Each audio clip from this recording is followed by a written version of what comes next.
a faint whimper carried on the wind. So weak it could have been imagination. But it wasn't. The pickup truck slowed, tires crunching over ice.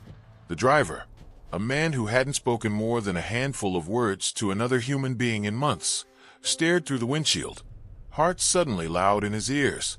He told himself it was probably nothing. A discarded rag. A dead animal already gone. But then the shape lifted its head, just barely, eyes catching the headlights in two small, desperate points of yellow-green reflection. It was alive, and it was dying. If stories like this, stories of broken people finding something worth saving in the middle of nowhere, stories about the kind of loyalty and healing that can only come from the wildest, most unexpected places, mean anything to you, then stay with me. Hit that subscribe button and join the people who refuse to look away from these quiet miracles. Because what happened next changed everything.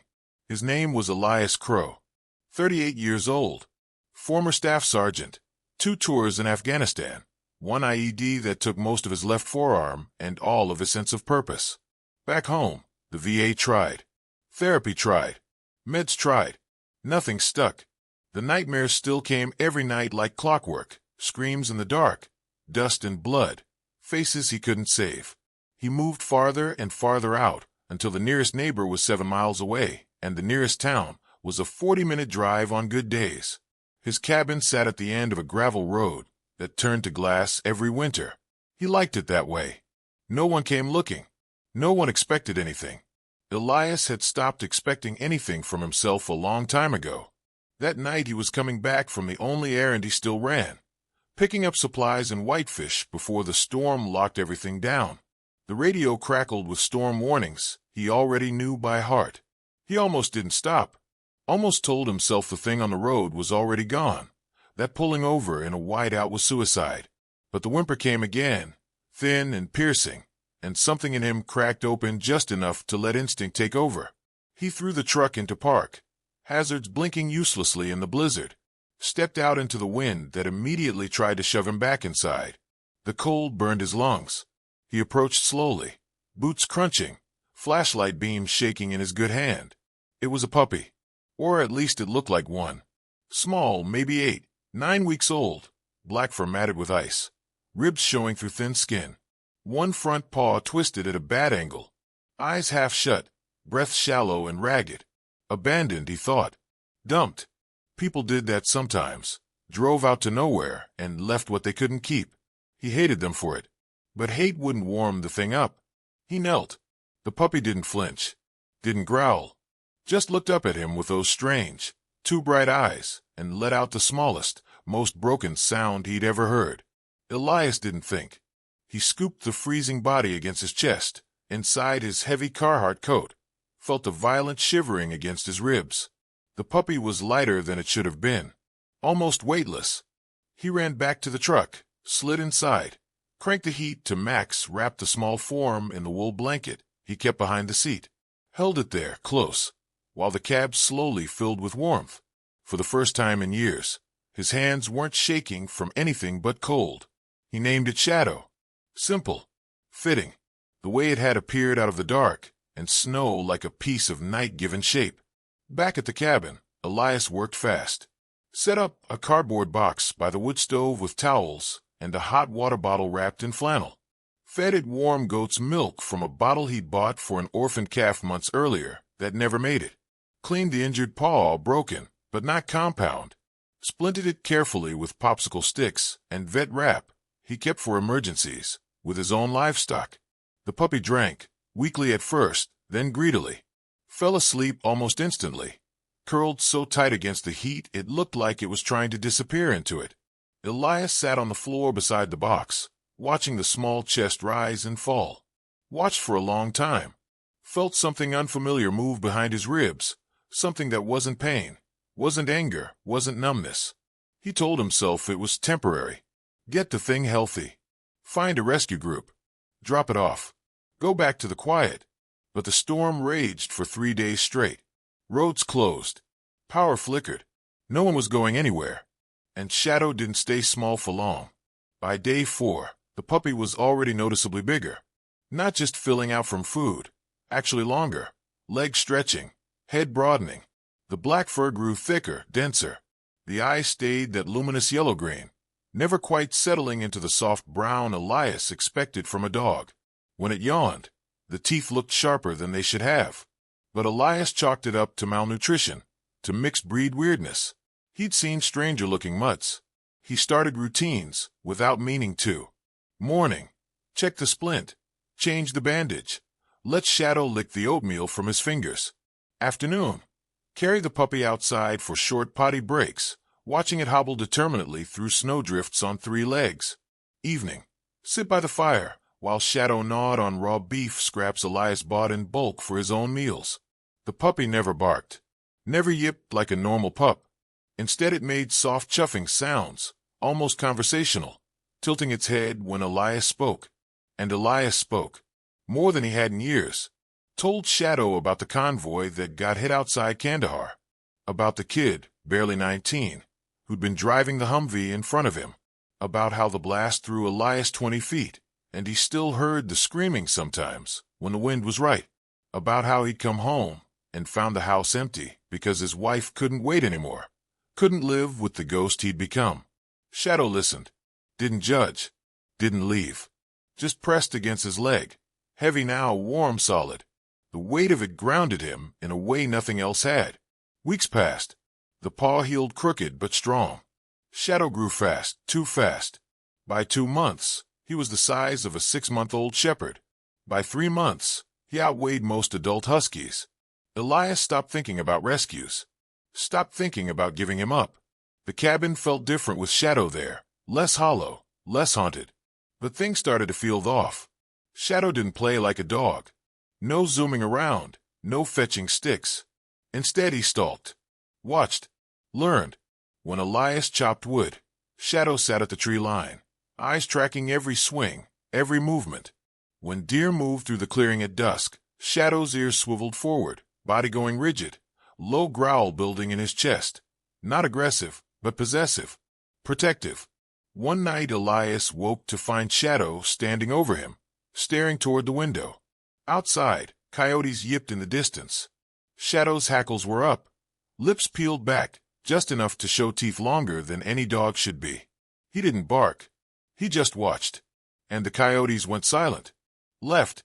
Elias felt a chill that had nothing to do with the weather. He started noticing other things. Shadow never fully trusted strangers. When the mail truck came once a week, Shadow disappeared into the trees until it left. When Elias's sister called rarely and left a voicemail saying she might drive up in spring, Shadow sat beside the phone, staring at it like he understood the threat. And the eyes. Those eyes followed Elias everywhere. Intelligent. Too intelligent. Sometimes, when the firelight caught them just right, they seemed to glow from within. Elias told himself he was imagining it.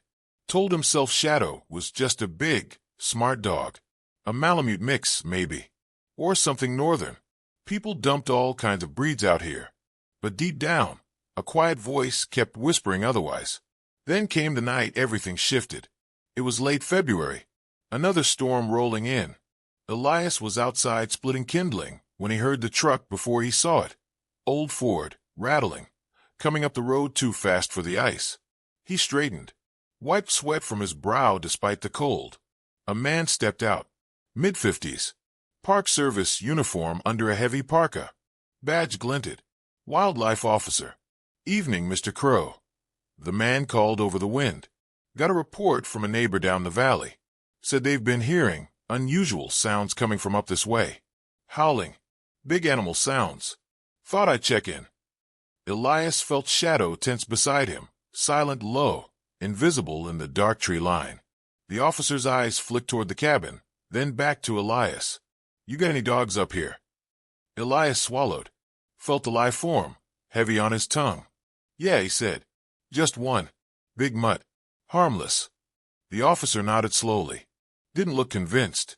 Mind if I take a look? Pause. Wind rises. Distant howl echoes faintly. That's where we leave it for now. The truth is closing in. The bond is deepening. But secrets like this, they don't stay buried in the snow forever. If you're feeling the weight of this moment, the fear, the loyalty, the impossible choice coming, let me know. The wildlife officer, his name tag read Harlan Reeves, stood there in the driveway, breath fogging the air like smoke signals. His flashlight beam swept slowly across the porch, the woodpile, the tree line where the shadows seemed thicker than they should. Elias kept his face neutral, arms loose at his sides, but inside his pulse hammered against his ribs like it used to before a patrol. Shadow was gone, melted into the dark the second the truck's headlights swept the clearing. Elias had felt rather than seen him go low, silent, a ripple of black against blacker night. "Big mutt, you said?" Reeves asked again, voice carrying that practiced calm of someone who'd talked his way onto plenty of properties over the years. "Yeah." Elias nodded toward the cabin. "Inside. Sleeping by the stove. Storm's coming in hard. Didn't want to leave him out." Reeves studied him for a long beat, then glanced at the snow. Fresh tracks everywhere, Elias's boot prints, the tire ruts, but nothing else. No massive paw prints. No sign of anything larger than a coyote. "Mind if I take a quick look anyway?" Reeves said. Not really a question. Elias felt the moment stretch thin, fragile. He could refuse, could tell the man to come back with a warrant, but that would raise flags. And flags meant more visits, more questions, more eyes on the cabin. "Sure," Elias said. "Come on in. Coffee's hot." They stepped inside. Warmth hit like a wall. The wood stove snapped and popped. Shadow's cardboard box was still there by the hearth, empty now. Blankets rumpled. A half-chewed rawhide twist lay abandoned on the floor. Reeves scanned the room slowly. Kitchen corner. Hallway leading to the bedroom. The single window looking out on darkness. Nothing moved. "Looks like a nice setup," Reeves said. "Quiet." "That's the point." Reeves gave a small nod. "Neighbor down the valley, Mrs. Landry. She's been complaining about noises. Said it sounds bigger than wolves. Deeper. And closer lately." Elias poured 2 mugs of coffee. Handed one over. "Wolves don't come this close to the cabin. Not unless they're starving. And we haven't had a hard winter like that in years." Reeves took the mug. Didn't drink. She also said she saw something moving out by her fence line last week. Big. Black. Moved like it was hunting, not scavenging. Elias felt the hairs on the back of his neck lift. He hadn't known Mrs. Landry had seen anything. Shadow had never gone that far down the valley. Had he? Could have been a bear, Elias offered. "They're starting to move around before denning." Could be. Reeves set the untouched coffee on the counter. "Mind if I take a walk around back? Just to be sure." Elias hesitated, then shrugged. "Go ahead. Flashlights by the door." Reeves stepped out. Elias waited 30 seconds, then followed quietly, staying in the doorway's shadow. Outside, the wind had picked up, swirling snow into white curtains. Reeves swept his beam across the woodpile, the old barn, the tree line. Stopped. Crouched. Elias's stomach dropped. There, pressed into the fresh powder, were prints. Large. Too large for a dog. 5 toes front and back, claw marks deep and wide. Not a wolf. Not a bear. Something in between. Something wrong. Reeves stayed crouched a long time. Took out his phone. Snapped photos with a flash. Then stood, brushed snow from his knees, and walked back. "Interesting tracks," he said when he reached the porch. Voice flat. Elias didn't answer. "Mr. Crow, I've been doing this job 23 years. Those aren't domestic dog prints. And they're fresh." Elias felt the lie die in his throat. Instead he said, "He's not hurting anything." Reeves looked at him. Really looked. My dog." A long silence. Wind moaned through the pines. "People get attached," Reeves said finally. "I get it. But if that thing's what I think it might be, we've got a problem. A big one." He didn't say the word. Didn't have to. Wolf. Hybrid. Or worse. Reeves touched the brim of his hat. "I'll be back tomorrow with a colleague. We'll need to see him. Up close. If he's healthy, socialized, contained, maybe we can work something out. But if he's wild, or turning wild, then he can't stay here. You know that." Elias nodded once. Reeves climbed into his truck. Taillights disappeared down the road, swallowed by snow. Elias stood there until the cold burned through his coat. then went inside. Shadow was waiting, sitting in the middle of the living room floor, yellow-green eyes locked on the door. Not growling, not afraid, just waiting. Elias closed the door, locked it, leaned back against the wood. "They're coming back," he said quietly. Shadow tilted his head, ears forward, listening. Elias slid down to sit on the floor. Shadow moved then, slow, deliberate, crossed the room and pressed against his side. Heavy, warm, real. Elias buried his good hand in the thick ruff at Shadow's neck. Felt the steady heartbeat underneath. Felt the vibration of a low, almost inaudible rumble, not a growl. Something deeper. Something that said, "I'm here." For the first time since the blast outside Kandahar, Elias didn't feel alone in the dark. But the clock was ticking. He spent the rest of the night preparing. Moved Shadow's bed to the small root cellar under the cabin, cool, quiet, hidden behind shelves of canned goods. Laid out extra blankets, a bucket of water, a pile of meat scraps. Shadow went willingly, curling up immediately, but his eyes never left Elias's face. Elias didn't sleep. Dawn came gray and merciless. Snow had stopped. World frozen solid. At 8:17 a.m., 2 trucks rolled up the drive. Reeves's Ford, and a white state wildlife van. For people total. 2 in uniform. 1 woman carrying a tranquilizer rifle case. 1 man with a metal crate on a hand truck. Elias met them on the porch, arms crossed, face calm. Reeves stepped forward first. "Morning, Mr. Crow. We're here to take a look at your dog." "He's not dangerous," Elias said. "We're not here to argue," the woman said. Her name tag read Dr. Mara Voss, Wildlife Veterinary Services. "We just need to confirm species, health, behavior. If everything checks out, he stays. If not..." She didn't finish. Elias led them inside, showed them the empty box by the stove, the chewed rawhide, the blanket with black fur clinging to it. "Where is he?" Reeves asked. "Outside," Elias lied smoothly. "Runs the property line most mornings. Should be back soon." They waited.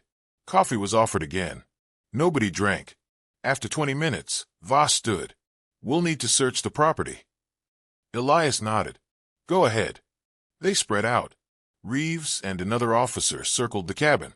Voss and the crate man headed toward the barn. Elias stayed inside, hard in his throat. Minutes dragged. Then, a shout from behind the cabin. "Got something." Elias moved fast. Out the back door. Around the corner. They were at the root cellar entrance, small, slanted door set into the hillside. Reeves crouched beside it, flashlight beam disappearing down the steps. Heavy breathing. A low, warning rumble rising from the dark. "Easy," Reeves called down. "Easy, boy." Shadow answered with a sound Elias had never heard before, deep, rolling, ancient. Not a bark, not a howl. Something between a growl and a roar. Voss arrived, rifle already loaded with a dart. "We don't want to trank him unless we have to." Elias stepped between them and the door. "He's scared. That's all." "Then call him out," Reeves said. "Show us he's safe." Elias hesitated. Looked down into the dark. "Shadow," he said quietly. "Come." Silence. Then movement. Slow. Deliberate. Shadow emerged. Bigger than Elias remembered. Shoulders broader. Legs longer. Coat so black it drank the light. Head massive, muzzle tapered, ears sharp. Eyes burning yellow-green in the daylight. He didn't slink. Didn't cower. He walked. Straight to Elias. Pressed against his leg. Looked up at the strangers with calm, assessing intelligence. Nobody spoke for a long moment. Voss lowered the rifle slightly. "That's not a dog." Reeves exhaled through his nose. "Jesus." The crate man took a step back. Shadow's lip curled, just enough to show the length of his canines. Not threatening Elias. Protecting. Elias put his hand on Shadow's head. Felt the tremor running through the massive body. "He's not feral," Elias said. "He's never hurt anyone. Never even growled at me." Voss studied Shadow for a long time. Then looked at Elias. "How long have you had him?" "Since December. Found him on the road. Half dead. Thought he was a puppy. And now he's family." Another long silence. Reeves rubbed his jaw. Legally, if he's a wolf hybrid, high content, we can't let him stay in an unfenced residential area. State law. Public safety. He's not a hybrid, Elias said quietly. Everyone looked at him. He's not a wolf either, Elias continued. Not exactly. Voss frowned. Then what is he? Elias looked down at Shadow. Saw the way the light caught his eyes. Too bright. Too knowing. Saw the way he held himself. Not like prey. Not like predator. Like something older. Something that remembered snow and fire and men, with spears long before pickup trucks existed. I don't know what he is, Elias admitted. But I know what he's done. He kept me alive when I didn't want to be. He listened when nobody else would. He stayed. Voss's expression softened, just a fraction. Reeves shook his head. Doesn't change the law, Elias. I know. They stood there in the cold. Wind rising again. Finally Voss spoke. We'll need blood. DNA. A full exam. If he's pure wolf, or something else, we'll have to relocate him. Sanctuary maybe. Somewhere remote. Elias felt the ground tilt under him. And if I refuse? Reeves met his eyes. Then we come back with a court order. And tranks. And you don't get a say. Shadow pressed harder against Elias's leg. A soft whine. The first real dog sound he'd ever made. Elias knelt. Looked into those luminous eyes. I can't lose you, he whispered. Shadow licked his hand once. Slow. Gentle. Then he turned. Looked at the strangers. Looked at the forest beyond. And Elias understood. He stood. Go, he said to Shadow. Voice cracking. Run. Shadow hesitated. Look back. Go, Elias repeated. I'll be okay. For a moment nothing happened. Then Shadow moved, fast, fluid, a streak of midnight against snow. Over the woodpile. Into the trees. Gone. The officers started forward instinctively. Voss raised a hand. Stop them. Let him go. Reeves stared after the disappearing shape. You just released a potentially dangerous animal onto public land. No, Elias said. I released family. They searched for hours. Found nothing. No tracks past the first 100 yards. No scat. No hair. Like Shadow had simply dissolved into the forest. By late afternoon they left. Reeves gave Elias one last look, part anger, part something softer.